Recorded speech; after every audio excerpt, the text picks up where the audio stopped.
Hello everybody, welcome back to another video. I'm hoping you guys are having a fantastic day. So today's upload is going to be why the Southern U.S. may see a historic winter this year, and you may be wondering as to what I mean by historic winter. Basically, there are several things, several major factors, not just small ifs and what ifs. I mean, like several large key factors that we look towards each year to determine each region's forecast for the winter, and they're all showing a rather snowy outcome, or at least a chilly outcome for the South. And this could literally be historic, similar to the 2013-2014 year, similar to the 2017-2018, remember Winter Storm Benji, if that's what the Weather Channel called it. I don't know if you want to refer it to that, but it was a very active season. I think we may see one again. So this is not clickbait. This is 100% real, and let's just get into this. However, before we do, consider subscribing to this channel. Consider liking this video. It really helps this channel grow. Helps me know you like these videos, and I would just really, consider it. Obviously, it's my channel, so do please, check out this channel and really consider doing so. First factor we look at is the ENSO Outlook, ENSO, and that basically stands for El Nino Southern Oscillation, and that is a area of water off of the South American coast, off the western South American coastline, so Peru and Ecuador and parts of Chile as well. Basically, look at the waters that are, I'll show you the sea surface temperatures and exactly where that is, but we look at that water and whether it is below average, a La Nina above average, and El Nino, or neutral, which is in between those two. And as of now, you can see ENSO neutral, so that region, it's supposed to be neutral, most likely to continue through the northern hemisphere spring 2020. Through the fall, 100% is going to continue at this point. I mean, I would almost say 110%. This doesn't really change on a day-to-day basis. This is more of a long-term thing, and they're very confident. I mean, you can see almost 90%. Into the winter, I would say it's more of a 50% neutral, maybe a 20%, maybe a 20% El Nino, and then whatever, the remaining 30%, maybe a little bit less of a La Nina. Again, the neutral seems most likely. So what does that mean? What does that mean in terms of the impacts? I'll show you in just a minute, but let me just show you. This is what an ENSO neutral winter pattern is, and you can see that this shows.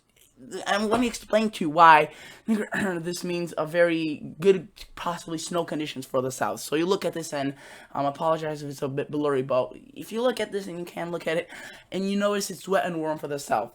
You may be looking at that and being like, oh, okay, that doesn't really show too much snow-prone conditions for the South. Shows wet and warm conditions, not really snow-friendly. Well, here's the thing.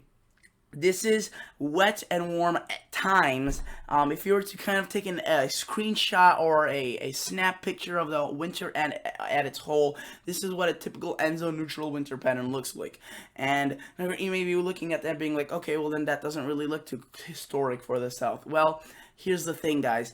The South is interesting. It does not have to be, it doesn't have to be cold the whole year in order for it to be historic. All you need is a few big snowstorms, a few big events of snow, sleet, ice, and maybe historic at that. I mean, remember that one year we saw 2 inches in Atlanta, Georgia, and that was considered historic as it was a massive gridlock that happened throughout the city. And that was 2 freaking inches of snow. We could definitely see that this winter, and here's why. Here's how we get these big storms. So you see the polar jet stream during a neutral winter dive further to the south than it typically would during like a La Nina, which it would do something more on a flatter slope. During a neutral, we see this jet stream going way further to the south, and at times, when the Arctic air is powerful enough, it could dive way into the south.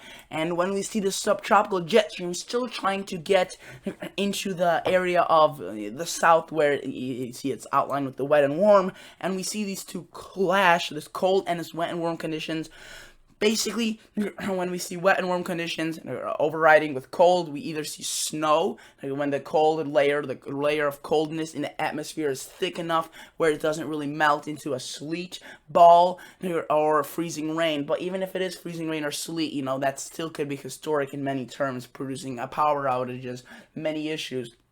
So when these two things overlap, we could create giant snows for the south. I mean, giant in terms of 10 to 15 inches, possibly up to for the northern sections, and the southern sections like southern Mississippi, southern Alabama, southern Louisiana, southern Georgia, South Carolina. Those areas could be seeing, possibly almost 5 to 10, maybe 8 inches of snow. We've seen that definitely happen before, and I think this year is very prone to that when these two things are going to collide. And there are some indications, which I'll share in just a minute, that this cold air will actually be this year favored a little bit further to the south than during a typical ENSO neutral winter pattern. So let me go to the other two slides that I skipped over. I also wanted to just show you basically the historic neutral in the past. I think this is the past 12 years of the ENSO, the historical El Nino and La Nina episodes based on the ONI, which is the 3-month period of being above average El Nino or being below average La Nina. And you can see that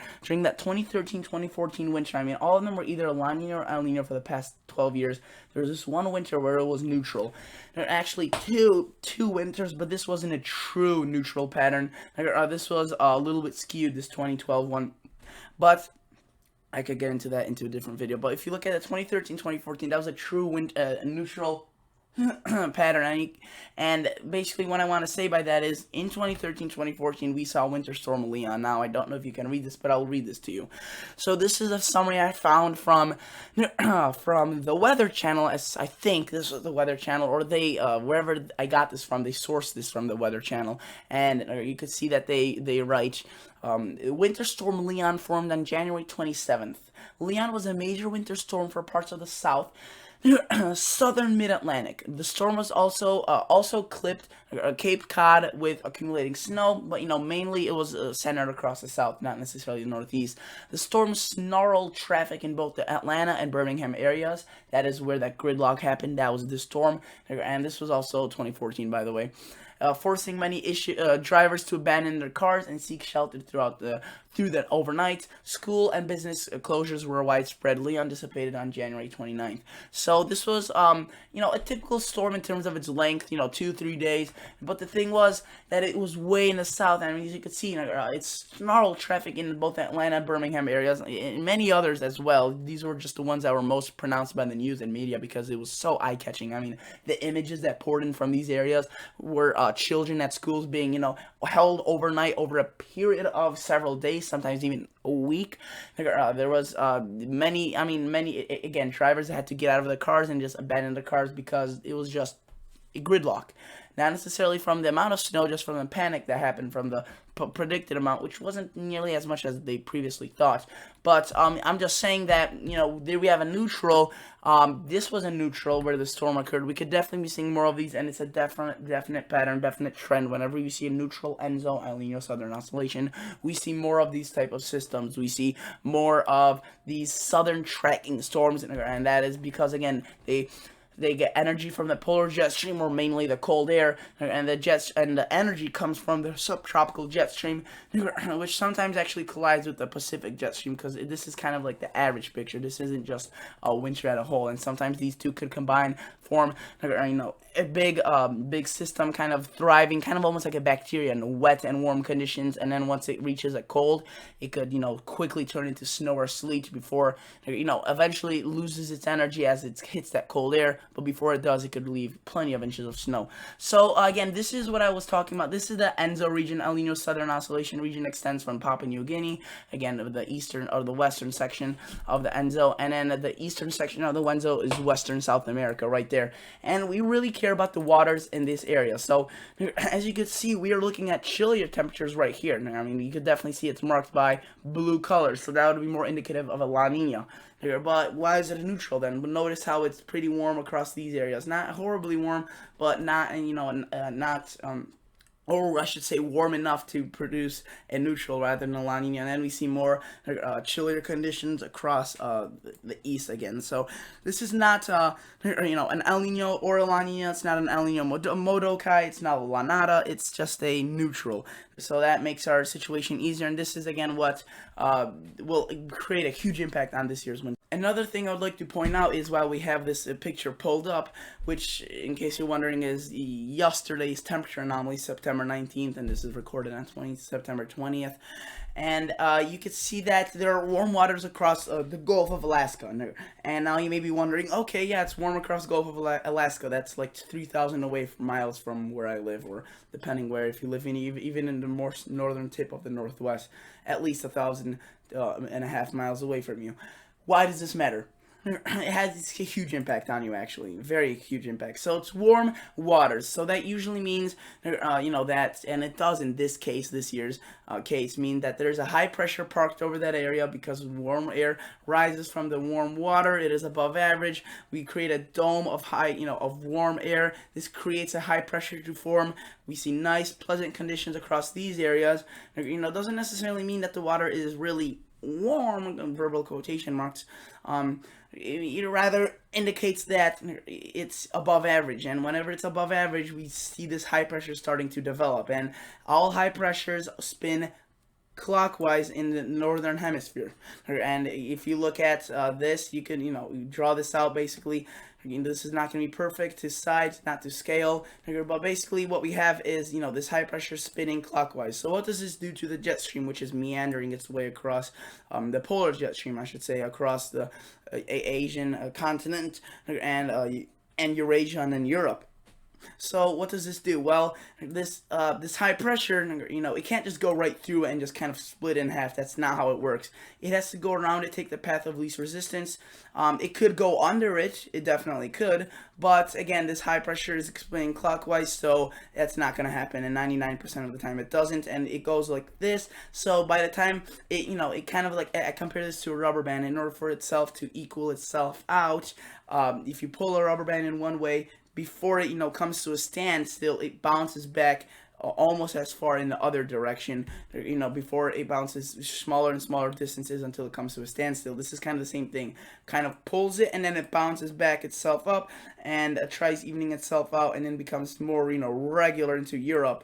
But for the U.S., this leaves us with very chilly conditions, very cold air, and this will bring in many cold shots of air, which again could lead to some heavy snow across the south if we get moisture, which is from the Pacific Ocean, which is also warm at this time, and this heads in that direction, overlapping with that cold. So this is all very correlated and all very important. And this is kind of like my final drawing of where what the impacts could be.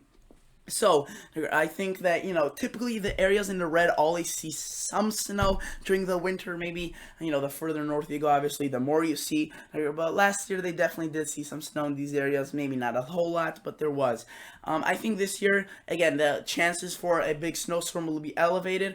But that the red area is kind of like my number 2 area of most seeing, or seeing a historic winter, kind of the second highest probable area in the south. The first probable area that I think, like the number 1 area that will most likely see historic winter is like the mid-south kind of, or the kind of like a midsection of many states, like mid Georgia, or central Georgia, central Alabama, central Mississippi, and then northern Louisiana, southern Arkansas, and central eastern Texas. So I think these areas could see, these areas usually don't see that much snow, but if one storm does occur, which I think in this area seems fairly likely, we will see a couple storms, that could be easily historic winter for them this year. And then if you look at the south right here, this blue area, that could be easily as historic as the pink area, but again, if it's not as cold as it's thought to be cold right now, we're thinking of a pretty cold winter. Maybe if it's not as cold, these areas may see more of a rain scenario with many of these storms. But if it's cold enough, then these areas may see snow as well. And the further west you go, and the south, further west and south you go, the more higher chances. Like New Orleans has a bigger chance of seeing snow than Jacksonville, even though they're at the same latitude.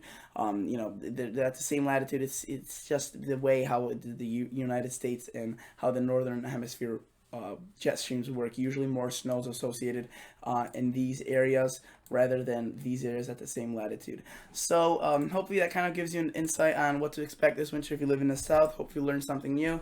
Hope you enjoyed this video. It was a bit of a long one, but I'll see you guys in the next episode. See ya. Bye.